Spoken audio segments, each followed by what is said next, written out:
Just before he died last year, my father and we'd been talking about his years working at Dominion Bridge, the engineering and construction giants headquartered at the southwestern end of the city of Montreal.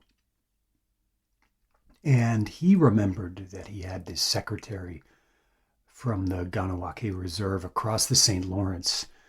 Occasionally there'd be some kind of trouble or unrest with some of the Mohawk tribe members. And whenever that happened, she'd say, "Oh, that's just the warriors. That's just the warriors." Many of those Mohawks worked construction, and they were particularly skilled as steel workers. My dad remembered this one guy. He was a foreman on jobs, and they used to travel together to projects, particularly in the north, in the Sept-Îles region. And my dad, he'd show up at the gate. In those days, Quebec Air, Ward Air, was at the back in the northeast corner of the Dorval Airport.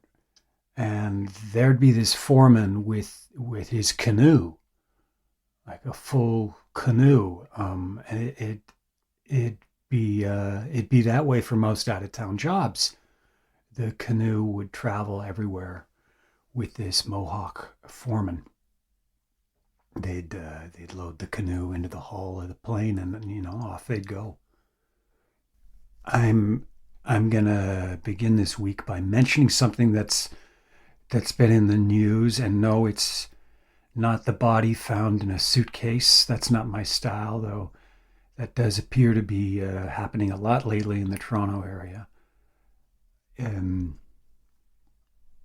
It's about the announced retirement this week of the suspended head of the Sûreté du Québec, Martin Prudhomme. Recall that in 2018, Prudhomme testified at the Vienne's inquiry how he, quote, didn't have any information or details that led him to think there was a major problem in the Val d'Or region of Quebec.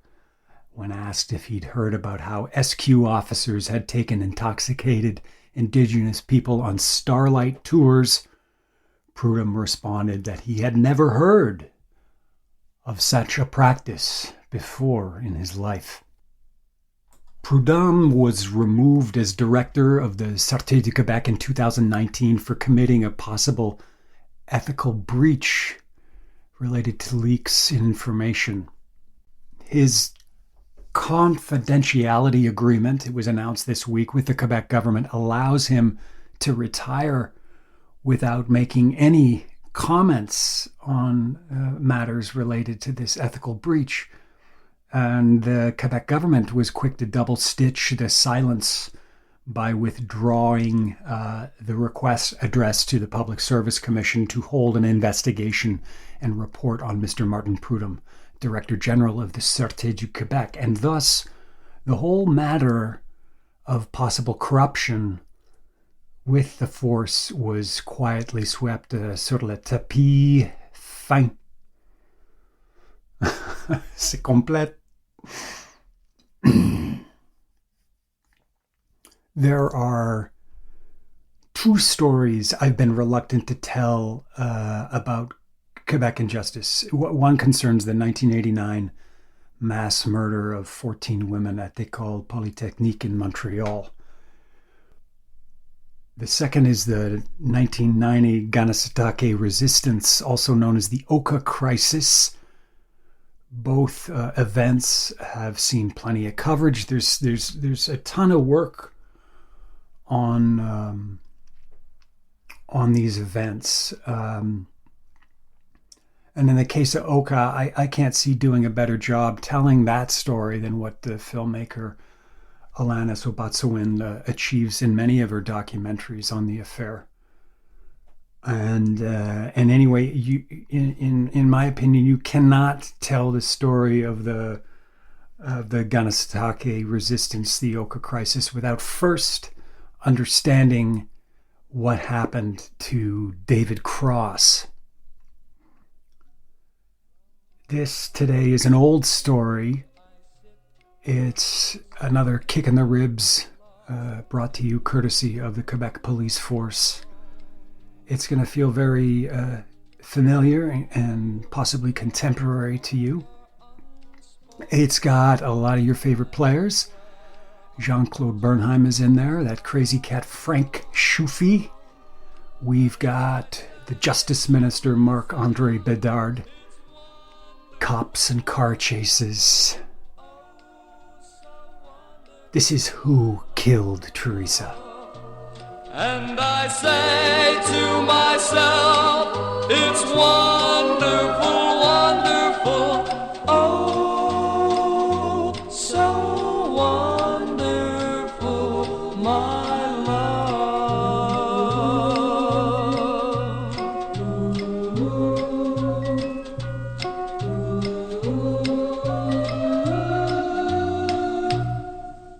Early Saturday evening, October 20th, 1979, 28-year-old David Cross was shot dead outside his home on the Kahnawake Reserve on the south shore of the St. Lawrence River near Montreal. Cross had been the subject of a high-speed police chase by the Sûreté du Québec, in those days known as the Quebec Police Force. According to the QPF, the police cruiser and Cross's vehicle collided several times during the pursuit through the streets of Montreal. This chase continued across the Mercier Bridge, then onto the First Nations Reserve near St. Catherine, Quebec. Cross abandoned his vehicle at his home, then disappeared into the house. Police Constable Gervais Ouellette next handcuffed Cross's brother, Matthew, who was riding alongside of him, and Ouellette put him in the back of the police cruiser. Police spokesman Constable Robert Brunet told the public that as the cruiser was pulling out of the drive, David Cross then emerged from his home carrying a big black object which others said was either the end of a broomstick or possibly a pool cue. According to Lessard, Cross proceeded to smash the front windshield of the police cruiser. When Cross attempted to open the driver's door of the cruiser, Constable Robert Lessard, who was seated at the wheel, opened the door, remained seated, and shot David Cross 3 times. Several children and relatives stood by and witnessed this event. Matthew Cross's wife had tried to intervene. She too emerged from the house and asked the Quebec Police Force to leave, instructing them to contact the reserve's own force, a 10-member force paid for by residents of the reserve known as the Peacemakers. The Quebec police ignored her pleas, shot David Cross dead, leaving his widow and 2 young sons, quote, horribly upset by her husband's death. And this is a quote from Paul Deere, who at that time was the chief of police of the Peacekeepers. He says, "This is what I can't understand. Why 2 6-footers, supposedly highly trained officers who went through Nicolette Police Academy, didn't get out of their car to apprehend one guy armed with a broomstick. If they had only waited for the Peacemakers, none of this would have happened." The 5,000-member reserve called a band council meeting, immediately deciding to attempt to have murder charges brought against the person or persons responsible for the brutal killing. Chief Andrew Delisle emerged from the meeting stating, "We don't want any more provincial police on our reserve. The QPF doesn't understand our people." Delisle said the council would hold its own inquiry, but also called for the Quebec Justice Department to hold an immediate investigation into the shooting, adding that Cross's death was the result of, quote, bungling by the provincial and federal governments. For years, residents of Kahnawake had been demanding that the federal government pay for an organized, reserve-run force. The Canadian federal government would only agree if such a force was recognized by the province of Quebec, and Quebec would only agree if Quebec controlled it. This stalemate had lingered for well past memory. This is Chief Andrew Delisle. We're going to move on our own because we have no confidence that anybody will do anything for us anymore. Any QPF officer we find on our land will be asked to leave. If the officer doesn't leave the reserve, he will be arrested, charged with trespassing, and detained for his own protection. That's strong stuff, man, from Chief Andrew Delisle. Police alleged David Cross had been speeding, but the QPF had a track record for running down members of the reserve and roughing them up. In an incident over the summer, police chased an Indian onto the Mercier Bridge, shot at him 5 times before handcuffing him and his friends to the bridge. Imagine having to suffer that particular humiliation. Cross also had claimed that he had been beaten several times by Quebec police prior to the October 20th event. So when they decide to chase you, your natural instinct is going to be to run. Unless, of course, they corner you at your house, and then it's fight or flight, right? With a pool cue or end of a broomstick. But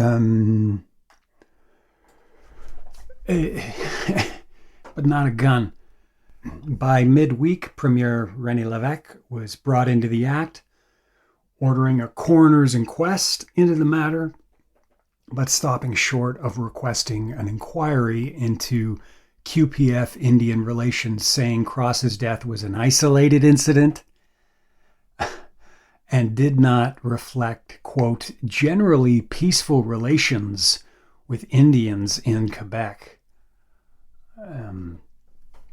And if you know your history, First Nations would have to wait another 40 years for a full inquiry. And even today, we're waiting for the government to make good on the recommendations of both the Truth and Reconciliation and Vienn's inquiries. Matters were not helped when on the morning of Tuesday, October 23rd, 3 young women from the reserve were arrested for beating 2 Montreal taxicab drivers with a crowbar and a baseball bat, setting one of the cabs on fire. The other cab was stolen and driven across the Mercier Bridge into Kahnawake, apparently in an attempt to lure the QPF onto the reserve to extract revenge. Instead, they engaged the Montreal police force, who chased the taxi cab for 3 miles across reserve dirt roads. And when they reached a dead end, the police cruiser was blocked by a car with Michigan state license plates. A man emerged from the vehicle with a rifle who police assumed was a peacekeeper, until this man told officers, "You better fuck off or we will kill you." Paul Deere, the police chief of the reserve's peacemakers, said of this incident, there may be a tie-in because of tensions. In response, the QPF ordered its officers not to enter the reserve under any circumstance. 1979. Hold that date. Hold that action. On Wednesday, October 24th, Mohawks buried 28-year-old David Cross in the rain in the reserve cemetery. About 1,000 mourners attended the funeral, where Cross was given ancient funeral rites by the band's tribal chief, Joseph Phillips. Cross's widow and 2 young boys standing graveside. Cross was eulogized for being a great hunter and high steel worker. He was accustomed to traveling to the United States when he couldn't find work in Canada to do structural steel work. Often on these trips, his wife Linda would accompany him.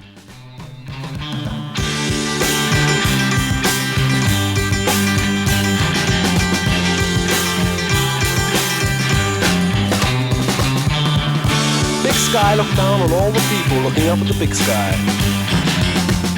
Everybody's pushing one another around. Big sky feels sad when you see the children scream and cry. But the big sky too big to let it get him down. Big sky too big to cry. Big sky too high to see. For years, Mohawk members had complained about service calls by the RCMP and QPF to the reserve. According to Chief Andrew Delisle, they were just too slow. We'd call them about something and they'd arrive a couple of hours later. In 1969, after a lot of lobbying, the Mohawks were given permission to form their own police force. The peacekeepers were given the same functions of an urban force, such as the Montreal police, but it was an early and very ancient experiment in what we now know as community policing, operating according to Mohawk traditions. At the core, the peacekeepers' role was to keep human beings from harming each other. Sounds fundamental, right? The peacekeepers have no hesitation about going to people, sitting down and talking to them about what they've done. We don't raid people's homes. We knock on their door and ask them to come in. Andrew Delisle again. The Kahnawake Reserve started as a 20,000-acre tract awarded to Mohawks in 1762 in gratitude for assisting the English in the war with the French. If you know your history and General Wolfe and Montcalm, Plains of Abraham stuff, you may not know this, but I'm sure you know that.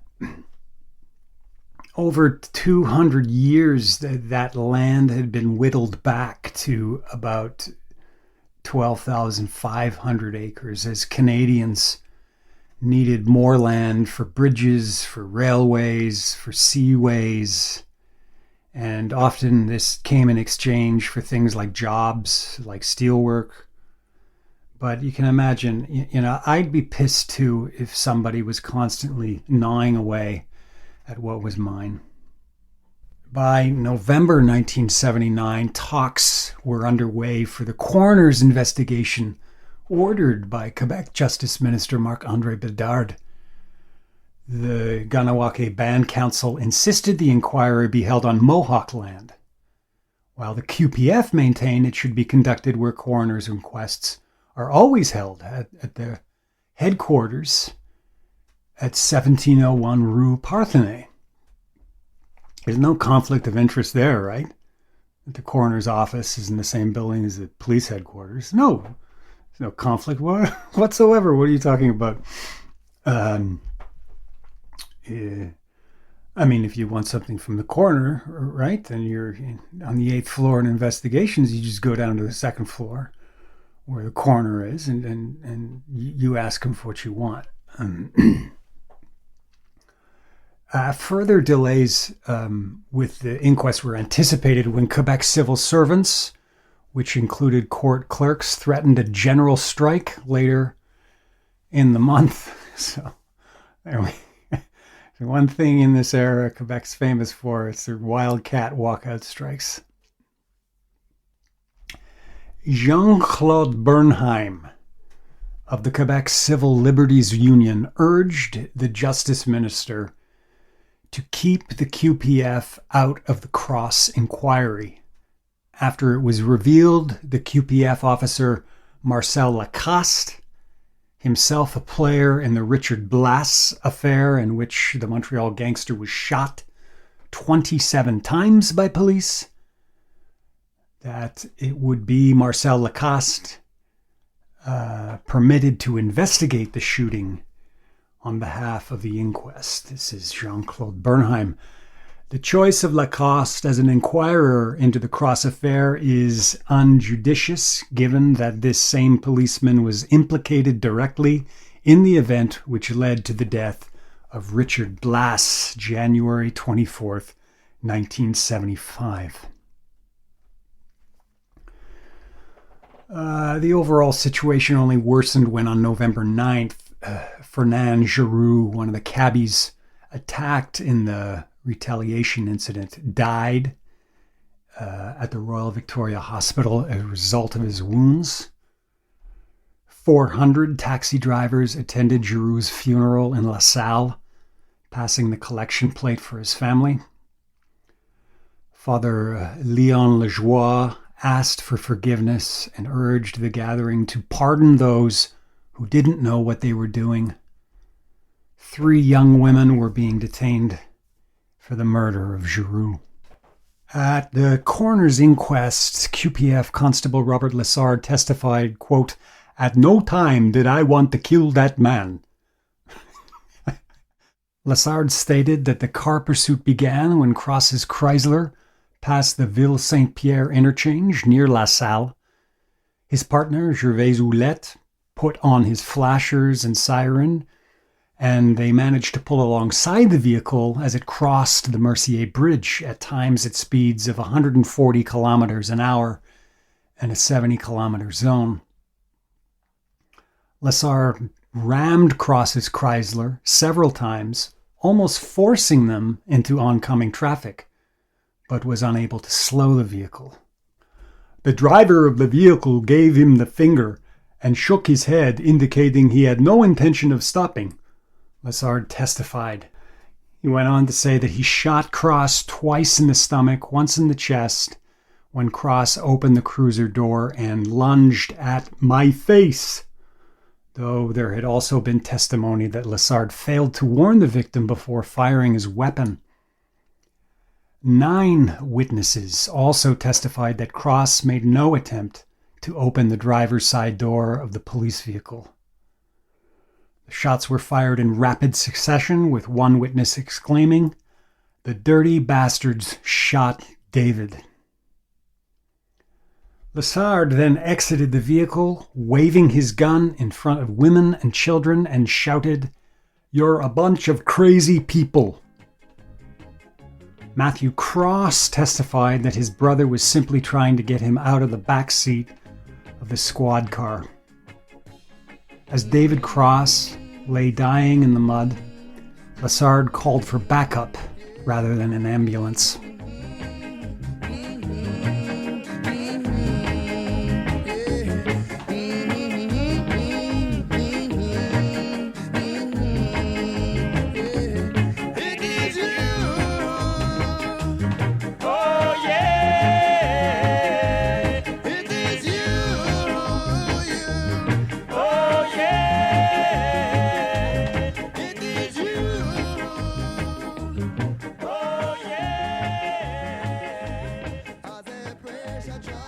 On January 3rd, 1980, the Quebec coroner ruled that Quebec Police Force Constable Robert Lessard was criminally responsible for the death of David Cross, calling Lessard's actions a, quote, abusive use of force, negligent, unskillful, and acting without thinking.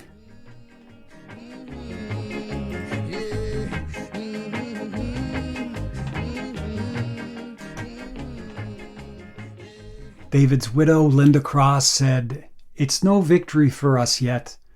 Victory will come when the person who killed David is jailed." In the months that followed the October 20th shooting, Constables Lessard and Ouellette had continued to work for the Quebec Police Force, though the public had been led to believe they were assigned to desk jobs. Cross's family attorney, Frank Schuffy, said he was surprised by the coroner's decision because usually in these cases the police are given the benefit of the doubt. Almost immediately, Quebec Attorney General charged Constable Lessard with manslaughter for the shooting of David Cross. The news made the front page of the Saturday Gazette, but was overshadowed by the headline, "Claude Ryan, the Premier in Waiting," foretelling the almost certainty that the former director of Quebec's Le Devoir newspaper and Liberal Party member would become the next leader of the province. It was not to be, as René Lévesque's Parti Québécois won a second term in power. But the Liberals would live again with the second coming of Robert Bourassa and Ryan serving as his Minister of Public Security during Bourassa's fourth and final term a decade later, notably during the Oka crisis. By midweek, the director of the Quebec police force was upset by an avalanche of insults being hurled at his officers in the French press. Setting the bar at a limbo low, Jacques Baudouin argued, "Our police force has 110 years of experience, and all administrations down through history have had difficulties with the Indians. We certainly don't believe our methods are error-free, but they are certainly no worse than those in the rest of Canada and the United States." There's a director of the Sûreté de Québec, Jacques Baudouin, going for the bronze. As is Canadian tradition. On January 25th, 1980, Constable Robert Lessard pleaded not guilty to the charge of manslaughter. A preliminary hearing was set for the spring, and over the course of those months, where the public had been led to believe Lessard was confined to desk duty, it came to light that he and his partner, Gervais Ouellette, had been, you guessed it, working patrol for the QPF. This shit writes itself. When the Mohawks complained to Quebec Justice Minister Marc-André Bedard, he claimed that he too had been, quote, misled. QPF Director Jacques Baudouin joined the act, claiming that he had been similarly misled, and promptly made a statement saying a subordinate officer would be disciplined. Of course, the Mohawks were having none of it. "Nobody will accept any responsibility for what's happened. Bedard says it's not his fault. Baudouin says it's not his fault. And they're blaming some nameless scapegoat in the middle." Absolutely spot on, Peter Dion, editor of Indians of Quebec. That Constable Lessard was out on police patrol was certainly one of the worst kept secrets in the province. On December 14th, 1979, Daniel Gignac of Chaume FM. Chaume FM is one of the most popular English radio stations in Montreal. He was arrested by Constables Lessard and Ouellette for drunk driving. Gignac even complained at the time that Lessard had physically assaulted him. Remember, this would have been less than 2 months since Cross's shooting, an event that the coroner described as an abusive use of force, negligent, unskillful, and acting without thinking. And yet, here we have Lessard out on patrol doing what he does best, right? Linda Cross's mother lamented, "We've been had again." In court for the drunk driving charge, Gignac testified that Lessard had knocked him to the ground and put him in handcuffs for a drunk driving charge, right? Nevertheless, the judge concluded it had been Gignac who was abusive. finding him guilty of resisting arrest for refusing to take a breathalyzer test. There it is, folks. That's Quebec justice. And this again is Peter Dion, editor of the paper Indians of Quebec. This whole thing has become a charade. It's a mockery of justice. We've been shafted. As long as we have to work within this system, we're going to continue getting shafted. Lessard's preliminary hearing was closed to the public at the request of the constable's lawyer, Michel Proulx. Judge Luc Trudel finally decided that the case warranted that Lessard stand trial for the charge of manslaughter. Approaching the one-year anniversary of the shooting death of David Cross, Linda Cross filed a $265,000 damage action lawsuit against the Quebec government and Constables Ouellette and Lessard, charging they were jointly and severally responsible for the death of her husband. Specifically, the suit argued that Lessard used, quote, grossly excessive force and acted in a totally, quote, incompetent and unreasonable manner, while Ouellette had, quote, done nothing to attempt the orderly and peaceful arrest of the victim. At the trial held in November 1980, most of the testimony was the same or similar to what was heard at the coroner's inquiry a year earlier. A witness testified that neither officer seemed in a particular hurry to check on Cross's condition after Lessard shot him. A 15-year-old boy told the court Cross was unarmed when he was shot. David put his hands up to protect his face just before the shots were fired. Lessard told the court that he feared for his life. Glass was falling all over me, he dramatically told the court. It's clear from photos, and I've put them up on the website, teresallore.com, TheresaAllore.com. It's clear from photos that the squad car's windshield, the glass is shattered. It's cracked. It's not broken and in pieces. When asked why he hadn't aimed for Cross's arms or legs, Lessard defended, everything was just happening so fast.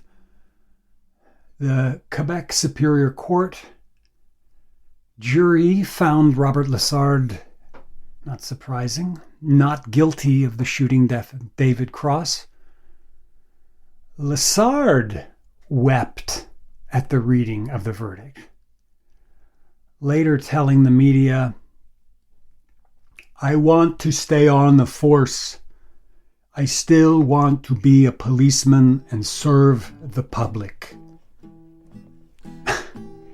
I just hope that this is the end of the nightmare."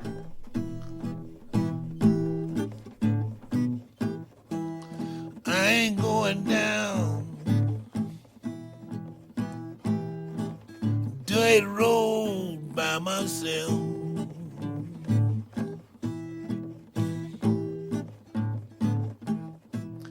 Babe, I ain't going down this old dirt road by myself.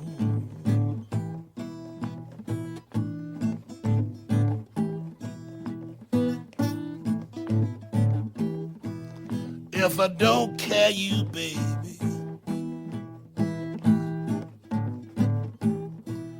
I'm gonna carry somebody else.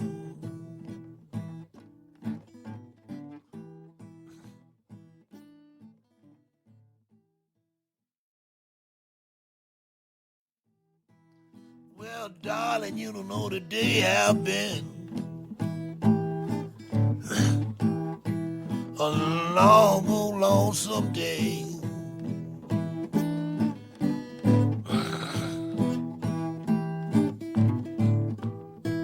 You know the day I've been on. Long,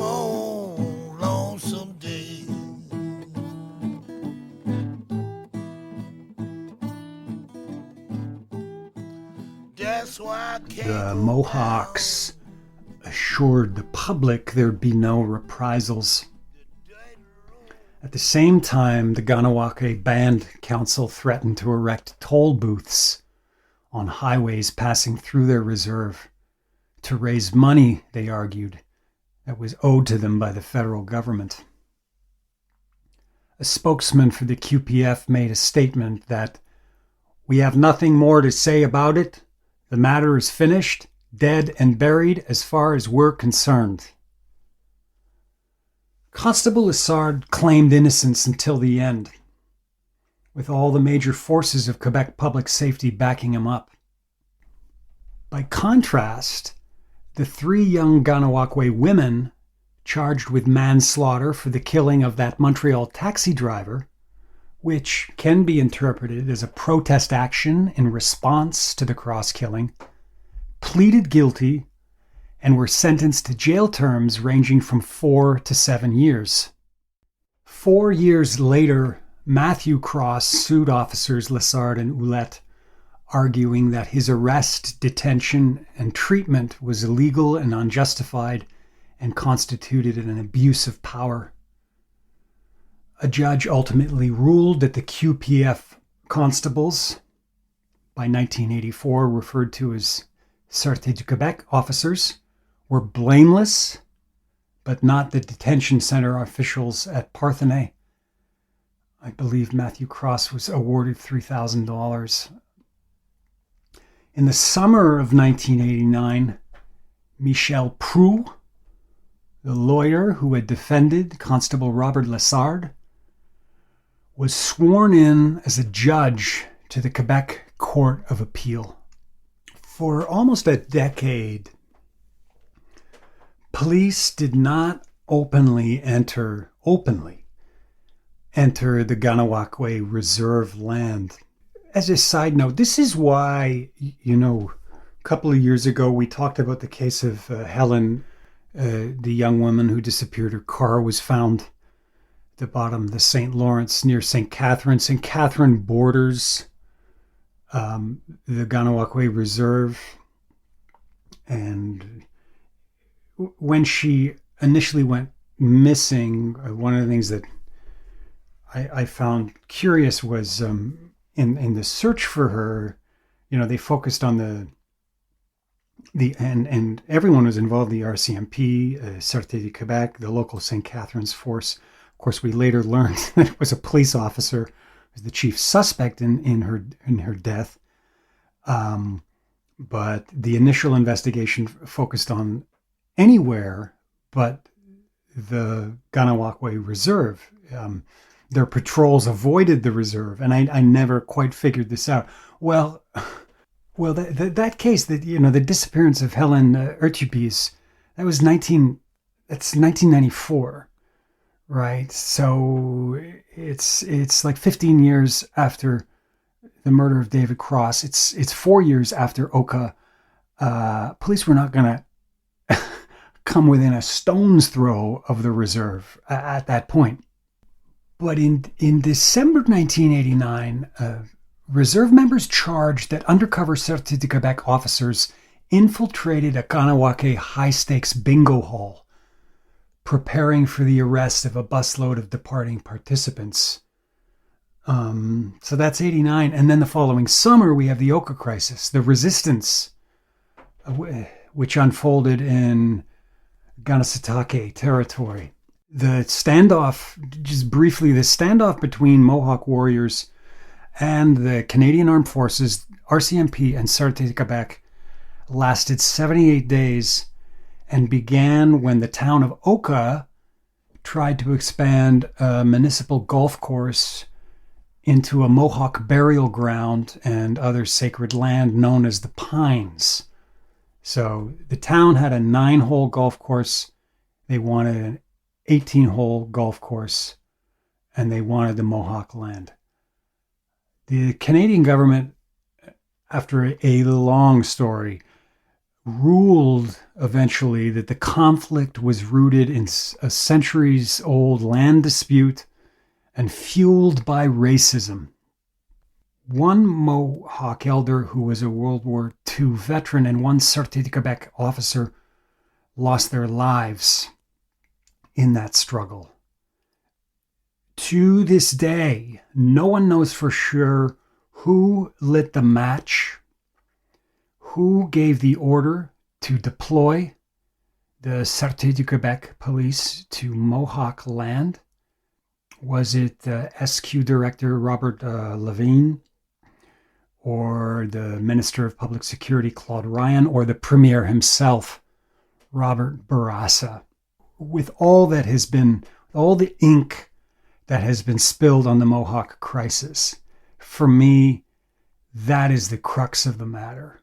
Who gave the order for the SQ to go to Mohawk land when they knew, given the David Cross history, that they should not be here, which resulted in the construction of the blockade and everything in the aftermath of everything else that followed.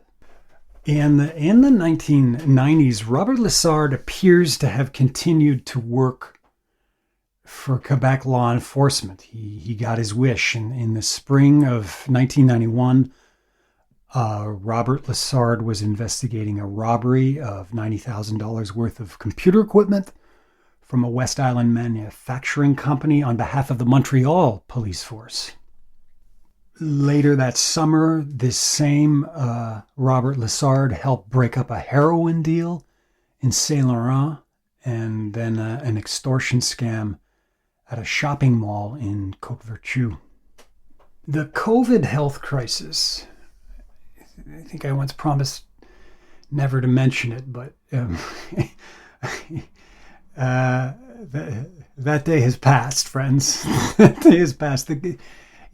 COVID has erased much of our pre-2020 memory. And I don't mean all of it. I just mean what is really clouded for me is like 2018 to 2020. It just doesn't exist. But you may recall just prior to lockdown in March 2020, a railway blockade southwest of Montreal done in conjunction with the Wet'suwet'en protest solidarity movement against the construction of an oil pipeline in British Columbia.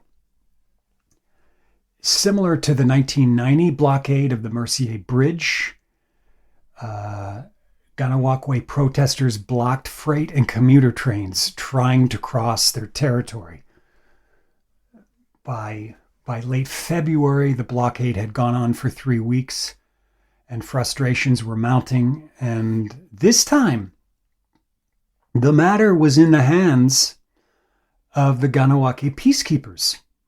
By the 1990s, the peacekeepers had become fully funded by the federal and provincial governments, each providing approximately 50% of their by now 33-person force, providing 50% of a $4.5 million annual operating budget. Under an agreement with the Quebec government, quote, the Sûreté de Québec and the peacekeepers must take the necessary steps to ensure mutual assistance and cooperation with respect to the effective monitoring of compliance with applicable legislation. So that's a change. But this was not the first attempt at cooperation between the SQ and the Mohawks. In 2012, the Mohawk Council of Kahnawake asked the Quebec Public Security Minister for help establishing a SWAT team made up exclusively of Mohawk peacekeepers, but trained by the Sûreté de Québec experts to help fight organized crime. For over 40 years, ever since the shooting of David Cross, the SQ had been barred from entering Kahnawake. Despite mounting public tensions, no one expected the Quebec police force to intervene to disrupt the rail blockade unless instructed by the peacekeepers. Even the Premier, François Legault, who wanted the police to intervene, did not have the power to make that happen. And despite his intentions, you got to give Legault full credit in this case for at least being transparent about what he wanted, as opposed to I was misled.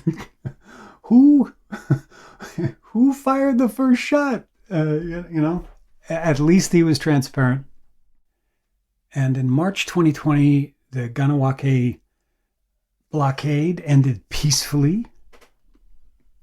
In a prepared statement, Mohawk film director Roxanne Whitebean commented, "Let this be a strong message and demonstration of good faith to all of Canada.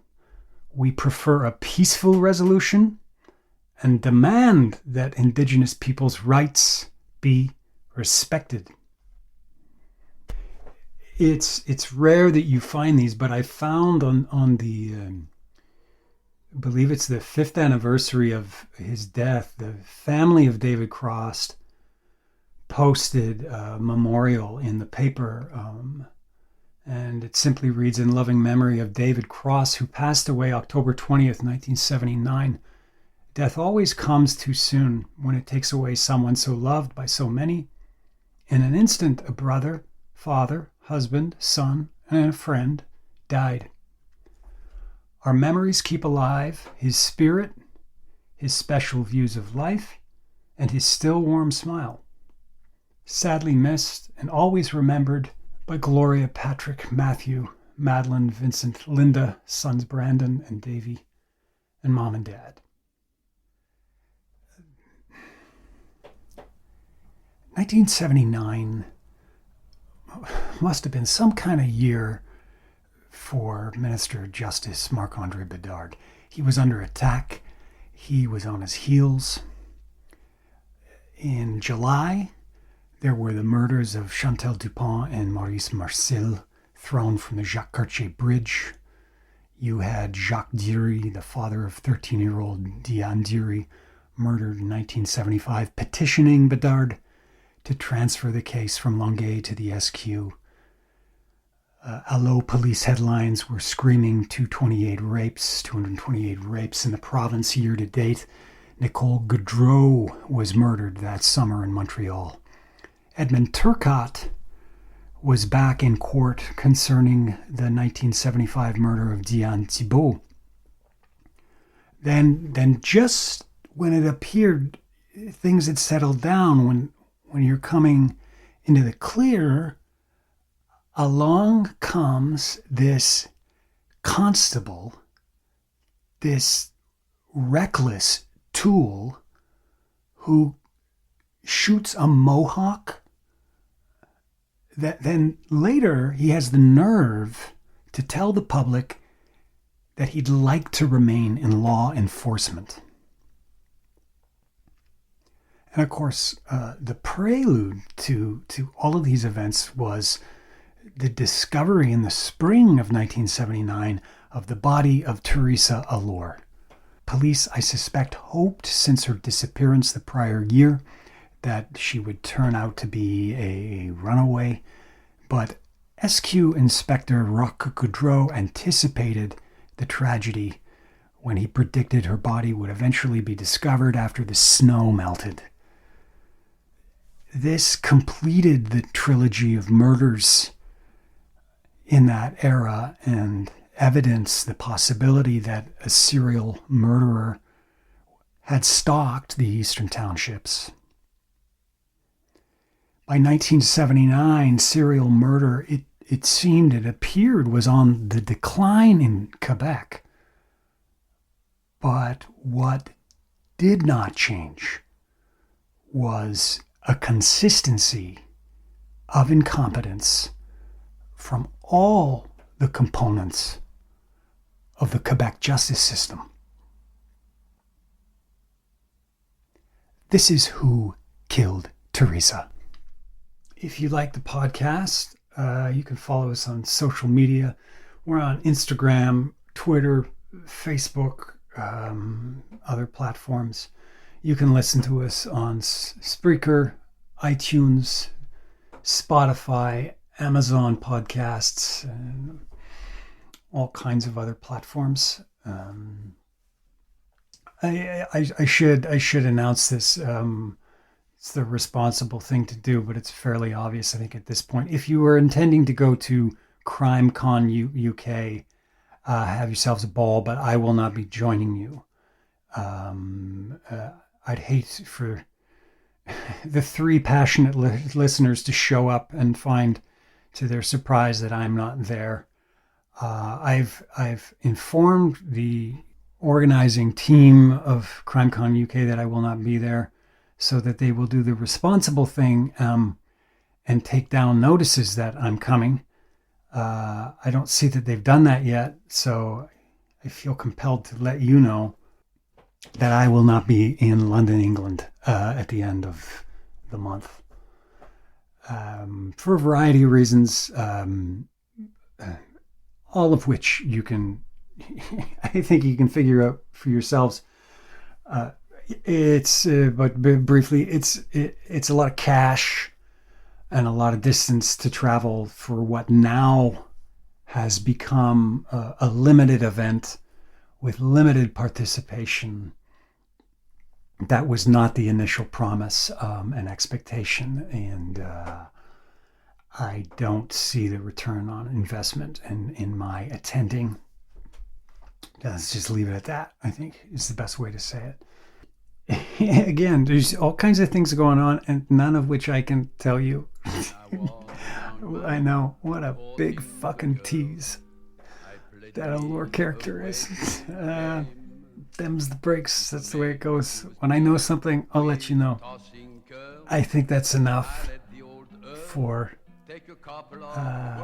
now. As always, I'm John Allure.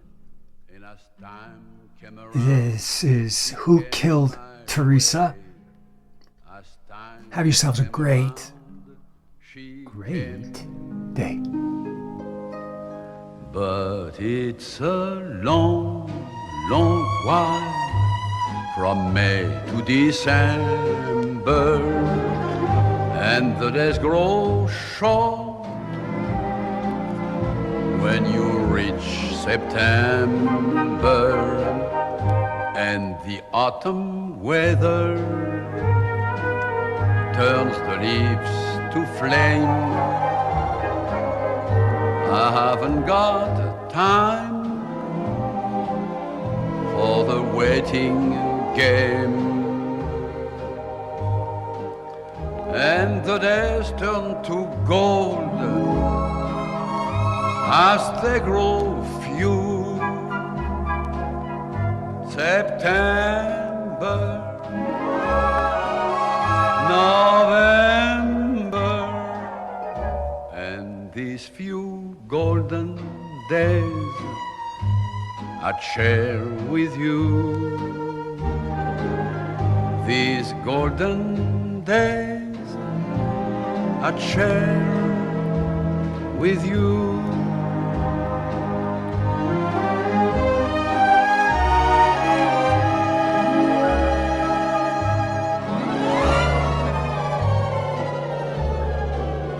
September,